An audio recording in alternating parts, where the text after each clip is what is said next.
આપણે પૈસા માટે જ કામ કરતા હોઈએ છીએ, જનરલી તો એવું જ છે. પણ અમે એવું માનીએ છીએ કે જો ક્વોલિટી પ્રોડક્ટ આપીને તો કસ્ટમર તમારું માર્કેટિંગ કરશે. અને અમારા જેટલા કસ્ટમર છે ને એ જૂના કસ્ટમરના રેફરન્સથી જ આવેલા છે. અને એના લીધે છે ને અમારે ક્વોલિટી બાબતે કોઈ દિવસ ટેન્શન નથી આવે. અને અમે ગ્રો શું કામ કરીએ છીએ કેમ કે અમારી સર્વિસ હોતી જ નથી.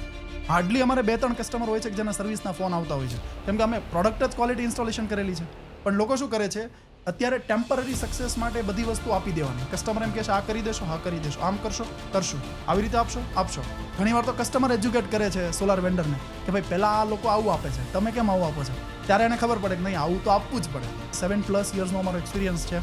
તો ઘણા EPC પ્લેયર અમારી પાસેથી સલાહ લે છે કે ભાઈ આટલા કિલોવોટનો પ્રોજેક્ટ આવ્યો છે તો કેટલા સ્ક્વેર એમનો કેબલ યુઝ કરાય, કેટલું આવું યુઝ કરાય, આ પ્રોજેક્ટ કઈ રીતે એક્ઝિક્યુટ કરાય.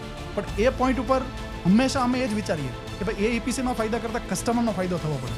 તો કસ્ટમરને સોલારમાં ઇન્ટરેસ્ટ રહેશે અને તો ઇન્ડિયાનો રિન્યુએબલ એનર્જી ટાર્ગેટ પૂરો થશે. કેમ કે કસ્ટમર જો સોલાર ઇન્સ્ટોલેશન કરાવશે તો આજે ઓછું કમાશે, બીજા પ્રોજેક્ટમાં કમાઈ લેશે, બીજા પ્રોજેક્ટમાં નથી કમાતો તો ત્રીજામાં કમાશે. પણ એ બાને કસ્ટમર તો 3 એડ થઈ ગયા અને એ લોકોનું એડિશન તો થઈ ગયું રિન્યુએબલ એનર્જીમાં.